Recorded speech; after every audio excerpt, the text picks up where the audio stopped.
He who has a strong enough why can endure anyhow. That thought literally kept Viktor Frankl alive. It gave him a sense of meaning, of purpose. It helped him endure the most brutal regime of the 20th century. 3 different death camps, Nazi death camps, including Dachau and Auschwitz. He wrote about his experiences in his landmark book, Man's Search for Meaning. They took all my worldly possessions. They locked me away. They killed my parents. They killed my pregnant wife. Having lost everything in the crucible of this experience, Frankl discovered the one thing that nobody could ever take away from him: his freedom to choose his response to what was happening to him. He says, this was mine alone. And this thought came to him as a revelation. It was revelatory because as a deterministic Austrian psychiatrist, he had gone into the death camps having studied the works of one of his predecessors, a Russian psychiatrist by the name of Pavlov. You remember Pavlov from your high school psychology classes, yes? Pavlov and his famous dogs, yeah, dogs. The bell rings, the dog looks for food. The bell rings, the dog looks for food. You do this enough, and there doesn't even have to be food there. The dog will hear a ringing bell, immediately start to salivate, start looking for food. A stimulus, a ringing bell, response, look for food, hardwired, conditioned. And it was largely felt inside the psychological community prior to World War II that the human was exactly like the dog, and you could condition a human. And what Frankl learned, that's not true, Dr. Pavlov. It's not true. The last of the human freedoms is the ability to create a gap in between stimulus and response, and into that gap put personal choice. He says, the world must know what I've learned in this incredibly dark place, so I'm getting out. Teaching the world literally became his guiding purpose. Everything he did from that moment forward guided him toward that goal. It became his true north, his compass. Yeah. In the 2012 Spielberg film Lincoln, Daniel Day-Lewis wins an Oscar for his portrayal of the title role. And the film also features a lesser-known character in American history, an abolitionist by the name of Thaddeus Stevens. Stevens was staunchly committed to a goal of his own, abolishing slavery in the United States. And throughout the film, Stevens berates Lincoln for not leading more effectively to that end. And in one scene, Stevens, wonderfully portrayed by that great character actor, Tommy Lee Jones, is letting Lincoln have it. Mr. Lincoln, I don't give a damn what the people want. I do not care. You claim you trust them, but you know that internal compass that should direct a soul toward justice has ossified in the hearts of white men and women, north and south, unto utter uselessness through tolerating the evils of slavery. This is our compass, sir, and you should lead by it. Well, I like having a compass. I learned out in the field surveying a compass. It'll point you true north from where you're standing. But it's got no advice on the ditches and swamps and bogs and obstacles that lay between you and your destination. And if I plunge ahead in pursuit of my goals, heedless of obstacles, only to sink in a swamp and die, what is the use in knowing true north? Lincoln's making an awesome point here, isn't he? It's good to have specific, worthy goals in mind. We need to know which direction to start, but we need something even more valuable than the goal and the direction.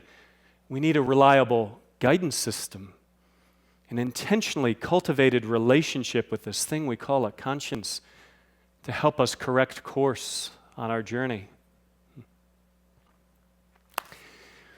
So one of the things that I have done with my teenage children to help them cultivate a meaningful relationship with their conscience is to travel with them. We go on one-on-one trips, just the two of us. And over the years, they get to pick the destination and what we do there. And so over the years, those trips have taken us to some fascinating places. Working in an orphanage in the Dominican Republic with my oldest, my daughter Lauren. Working in a home for rescued street boys in the Peruvian Amazon with my son Jonathan. My middle child, Caitlin, picked a different kind of trip. She said, "Hey, Dad, there's this youth camp in the mountains of Slovakia. I want to go to Slovakia and teach my high school peers how to speak English." Her trip, her agenda, so I wasn't going to argue. And I'm glad I didn't, because we had an amazing experience there. At the end of our time there in Slovakia, Caitlin and I had 3 days left over. And we decided to drive up into Poland and see the land of our heritage. As we were coming down out of the mountains of the Czech Republic and down into the flat grasslands of Poland, we came to what proved to be a literal and proverbial fork in the road. Krakow, our intended destination, was just to the north. Auschwitz, Birkenau, just to the south. Allow me to take you there. Auschwitz has been preserved largely like it was found when it was liberated by the Soviets on January 27th, 1945. Curved concrete posts rise up out of the ground, barbed wire strung all along its entire perimeter. A giant iron sign with those 3 German words emblazoned for all eternity: Arbeit macht frei. Work will set you free. Trains would come in from throughout Europe. They'd be greeted by an SS officer standing at the end of the platform evaluating the cargo as it approached him. If you were a woman, a child, it looked like they could extract no labor from you. You went this way, straight to the gas chambers, on into the crematorium. You would be dead, processed and disposed of within 90 minutes of your arrival at the camp. That's how efficient the machine was at the end of the war. If you were able-bodied, it looked like they could extract some labor from you. You got to go this way to the labor camps, and you'd still be dead in 3 to 4 months. That was the average life expectancy. The most disturbing part of the experience: you walk down some steps into a room, and once the last member of the tour group gets into that room, they slam the iron door shut behind you through which you entered. And as your eyes are adjusting now to the darkness in which you find yourself, you slowly become cognizant that the only other openings in this space are vents on the ceilings. These would be the vents through which they dropped the Zyklon B. 20 minutes later, 3,000 people at a time are piled up in naked heaps of bodies with a heap underneath each vent, with the last to perish climbing atop the first to go, gasping for air through the very vents through which the gas had entered. We came out of the crematorium, and I hit my knees in the dirt on the ground and wept, sobbed, overcome with emotion as a flood of memories came back to me from a leadership development experience I had been through a decade before. I was with the oil company at the time, and this oil company had outsourced leadership development to places that were really good at it. So one year we found ourselves at Cambridge University in England, and we were put through a simulation. You are the leadership team of a manufacturing company. It's your job to run the most successful company you possibly can. Every hour on the hour we'll give you data, process the data, run the company, make it successful. This is why we're paying you. And at the end of the simulation, the facilitators are encouraging us, hey, as far as we know, nobody has ever run a more profitable company through the simulation. We had nailed it, celebrated, gave each other high fives, until they pulled back the curtains and opened up the door on the background of the case study that they had used. Sadly, it had been based around actual companies, dozens of them that slowly but surely, one decision at a time, had ultimately become complicit in the Nazi war machine, to the point that one company was building gas chambers, another making Zyklon B. One company was actually running Auschwitz. What? How does a group of business leaders become complicit in evil to the point they're running a death camp? Here's how. One economic decision at a time. Where are you going to build the next plant? Take your pick. Here are 3 P&Ls describing 3 different locations. We process the numbers and we discover if we build the plant at this one, we'll have a really low cost of goods sold. That's good for business. Now, the labor item on the P&L was 0. This would have been an ideal time to ask a conscience-based question that sounded something like, hey, shouldn't you have to pay your people something? People don't work for free, do they? Well, they do at this plant, co-located next to a concentration camp, unlimited supply of free labor. But we didn't ask, and we built the plant right there. Why do you have to join the party in order to get the contract? Oh, please make no mistake, joining the party is optional. It's completely optional. Look, here are 3 contracts you can get. You don't have to join the party. You want this contract, the big contract, the government contract, this one that grows over time? I'm afraid you'll have to join the party for that one. I didn't call it the Nazi party, of course. That would be obvious. We've figured that one out. They call this something benign. And yet none of us asked a conscience-based question that might have sounded like, what's the party doing in culture? What do they stand for in society? What impact are they having on the world? Had we just asked that question, any question like that, we would have received a sheet of paper that described exactly who we were joining. We didn't ask. We joined. Our top-line revenues soared. Our cost of goods sold was low. Our net income was huge. And we had become Nazis. All of this come flooding back to me in the dirt at Auschwitz. I've overcome.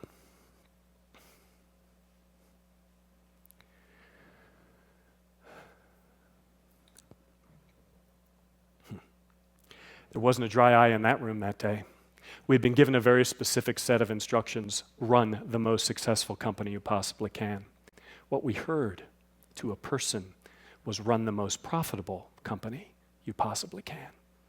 We had absolutely equated high profits with high success on an unqualified basis, and the only way you can do that is by checking conscience at the door. I got up out of the dirt. I walked straight to the bookstore. I said, do you have Man's Search for Meaning by Viktor Frankl? This book's been on my reading list for way too long. I think it's time it comes off the reading list, gets into my head, maybe my heart, change me a little bit. They were sold out. Oh, wait, no, here's one copy. We have one left. 40 Polish zloty later, this one's mine. Yeah. And here we have Frankl's legacy to the world. In it, Frankl says, so many people go around asking, what's the meaning of life? Tell me what this is supposed to be all about. I will gladly organize my life, my family in such a way that I'm sure to give life meaning. Tell me and I will do it. Frankl's reply, what's the meaning of life? No, you do not get to ask this question. This is the question life asks you. It demands an answer, and each and every day we give one. Ultimately, we all answer that question. What will the meaning of your life be? You get to choose as an individual. I am here today to assert that not just individuals, but organizations bear that same responsibility. Companies, not-for-profits, governments, educational and institutional organizations all ultimately come face to face with the consequences of the choices they make, and so they too bear this same responsibility to occasionally take a step back from the business of business and reflect on bigger, deeper questions. Ask themselves questions like this: why do we exist as an organization? What do we stand for? What do we refuse to compromise on our journey? And where are we currently off track and need to make some adjustments? You don't have to do this. You can go on operating business as usual, ignoring these bigger, deeper questions. And then, that internal compass that should direct a soul toward justice might just ossify in your hearts. And you too can become complicit in evil, even without intending to do so. Whew. How do you live with that? How do you die with that? There is only one way to avoid this pitfall. Alexander Solzhenitsyn, the Soviet dissident and survivor of their Gulag system, was once quoted as saying it would be so simple if solving the problem of good versus evil was simply a matter of finding those evildoers wherever they are and rounding them up and doing away with them once and for all. But Solzhenitsyn says the problem with good and evil is the line that divides the two of these things runs right through the center of each human heart, and dare I say, each and every organizational soul. How do you navigate waters that treacherous? Cultivate a sweet, intimate, honest, authentic relationship with your conscience. Consult with it regularly. Use it to inform your choices. And don't forget the best news of all, Frankl and his legacy to the world. You are not Pavlov's dog. You get to choose. Choose wisely. Thank you.